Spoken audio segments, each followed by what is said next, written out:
Coming up in the news, the government moving ahead with the housing program in McLeanstown. Also, a drive to arrive alive. Hear how one Rotary Club is encouraging residents to drive safe. And 2 charged before the court for possession of dangerous drugs with the intent to supply. The Bahamas Tonight, the Northern Edition, starts now. This is the Bahamas Tonight, Northern Edition.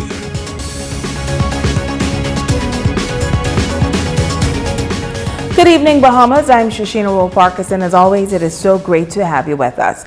Topping news this evening, the nation's leader outlining several investments for Grand Bahama during the wrap-up of the 2021-2022 budget debate. He says those projects are expected to propel Grand Bahama forward.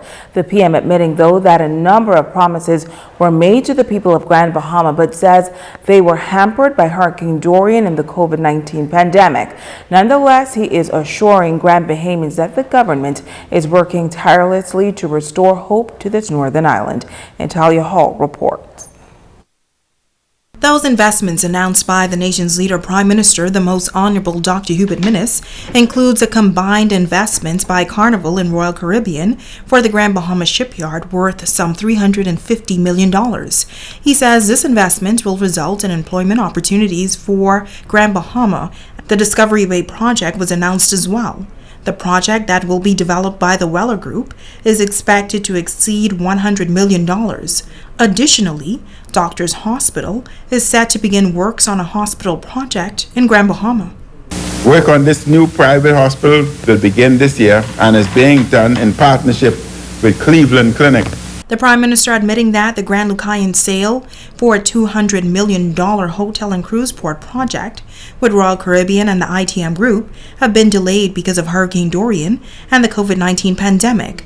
However, both developers have confirmed that they are now moving forward, and final negotiations for the harbor project and the hotel are expected to be completed shortly. The nation's leader providing more details on the cruise port project. The government continues to work with Carnival on the permitting process, and we expect to break ground shortly.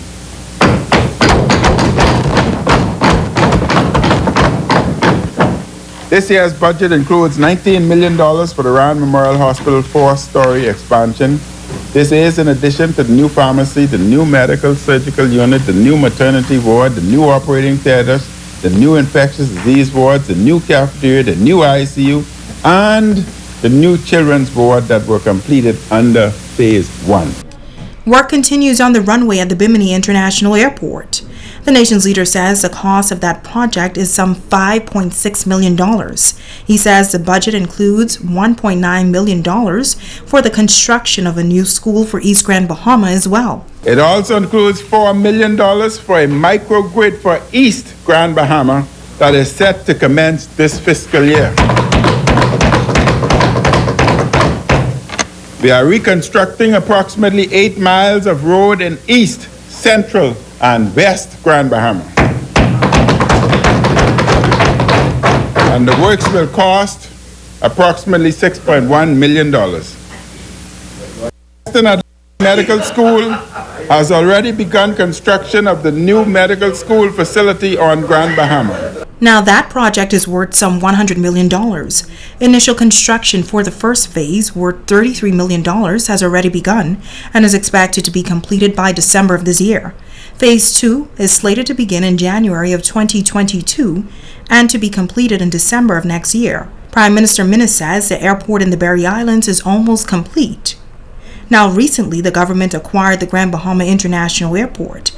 As of May 31st, employees are now employed by the Grand Bahama Airport Authority following the completion of the severance process. Government has engaged airport consultant Lee Fisher, who had already begun work on attracting the best PPP partner for this project. As for the island of Abaco, in Central Pines, 18 lots are presently being prepared, with an expansion planned in 2022 for an additional 40 lots. In Spring City, Abaco, 21 lots with homes are presently being prepared with the necessary works, with an extension of additional 115 in 2022.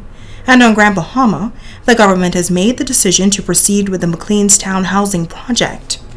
The subdivision has 40 residential lots, 7 multi-family residential lots, and 5 commercial lots. The residential lots will now also be eligible for the concessions available under the Access to Affordable Homes Act. Prime Minister Minnis says those residential lots will be made available to potential homeowners at a cost of $5,000 to $10,000. Italia Hall, ZNS Network News.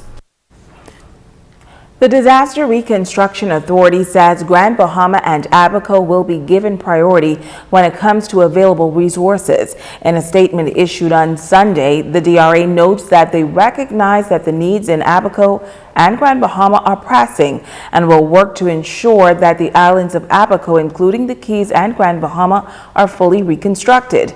The DRA admitting that the COVID-19 pandemic did impact their ability to raise funds, but through DRA's small home repair program, a total of 3,735 approved homeowners were assessed and funded for Abaco and Grand Bahama. The DRA noting support for temporary housing in the form of 100 mobile homes and 70 domes, as well as the development of the 800-person capacity hurricane shelter, which will double as a community center in Central Pines, Abaco. Work is said to be underway on 5 of the 42 homes, also in Central Pines, Abaco. Now, the DRA is requesting feedback. You're asked to connect with them, the Disaster Reconstruction Authority, on social media, or you can call telephone numbers 352-9111 in Grand Bahama. In Abaco, the number is 699-1450, or you can email them at info@drabahamas.org. Switching gears, a local college is improving its nursing program. Tarif College is well on its way to having an accredited bachelor's degree nursing program. The president of the institution says they believe the nursing program can help to meet the current demands in the country, and he's encouraging persons to get involved. Italia Hall reports. Tarif College, which has been a part of the Grand Bahama community for many years, is now offering a bachelor's program in nursing. President of the institution, Terrence Archer, says recently the college received the green light from the Bahamas Nursing Council. And so for us, this is a beautiful day today that we're able to make that official announcement. The only thing we have to do now is wait for the accrediting agency, NACOB, to give their due diligence on that approval from the Nursing Council. But we are inviting persons even now to come in. The nursing program, what was once a 3-year program, has been extended to 4 years. It means that they're getting a little more, and we're looking at being on par with any international school, whether locally or internationally. And so we know that we can deliver, we have delivered. And so persons don't have to wonder whether Tarif College can produce quality registered nurses. Program coordinator Paula Mortimer says one of the prerequisites to enter the program is having 5 BGCSEs. But if prospective students do not have those certificates, there are other prep programs in place. We have added components that were not in nursing programs before, like phlebotomy and other programs, to make our nurses quite marketable. So we have that, and as Mr. Archer said, it is a 4-year program once they come in, leading to the bachelor's. And with all nursing programs, there is the practical component, which are practicums that will have to be done on site in teaching hospitals. And the RAND is one of those teaching hospitals. Now the school also has a lab for nursing students. CEO Randall Cooper says he is proud of this achievement. We have a shortage of medical personnel that are needed, and we know that nursing is a very integral part of what is needed in providing medical care. And so to be able to actually train nurses right here in Grand Bahama, that would be able not only to service Grand Bahama, but also move out to the rest of the Bahamas. This is a very vital and necessary service, and so we're just very happy and proud to be able to do it. Italia Hall, ZNS Network News. Another COVID-19 death to report. According to the latest COVID-19 dashboard, the death toll now stands at 244 following the death of a 93-year-old man of New Providence who passed away on June 19th. Meantime, 15 new COVID-19 cases were reported in the country yesterday, 2 cases in San Salvador and the remaining 13 in New Providence. There are 34 hospitalized cases, all of whom are in New Providence, including 3 cases in the intensive care unit. There are 694 active cases in the country, and to date, some 11,356 persons have recovered. Switching gears to safety of drivers, the focus of the Rotary Club of Freeport this week, as members of the club came together to erect 2 important signs as a reminder of how safe driving could be the difference between life and death.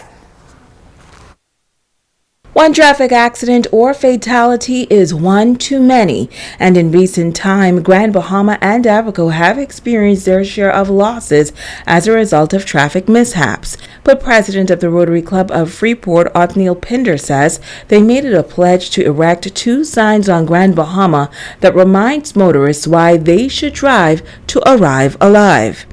The thing is, we've seen so many accidents in the last few years, and especially the last few months.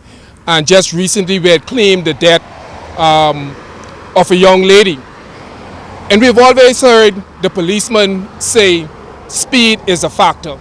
And so one of the things we want to recognize, or one of the things we recognize and want to highlight, is that speed kills. The sign reads, "Undertakers love overtakers," adding that being negligent behind the wheel will not only cause your life to be endangered, but the lives of other motorists and pedestrians. The thing is, we want them to know is that speeding does kill, and the safer you drive, you can save a life. And so we just want these signs to be reminded. We are proud to be able to do this from the Rotary Club of Freeport. He says this initiative is also to highlight the life of past member Richard Bates. This was his passion, and so we're just here just to follow up on that and to make sure that the public know that we care about the motoring public as well. 2 men appearing in the Freeport Magistrate Court on Monday charged with possession of dangerous drugs with the intent to supply. 36-year-old Terrell Gregory Williams of Rustic Road, New Providence, pleading not guilty and was granted bail in the amount of $3,500. He was ordered to sign in at the Carmichael Road Police Station on Mondays and Thursdays.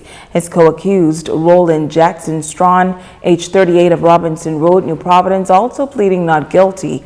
He was given $3,500 bail, and he is required to sign in at the Central Police Station in Freeport. The matter was adjourned to September 6. Both men appearing before Deputy Chief Magistrate Debbie Ferguson. The charges are in connection with the discovery of some 25 pounds of dangerous drugs on Grand Bahama last week. Stay with us. We'll be back right after this.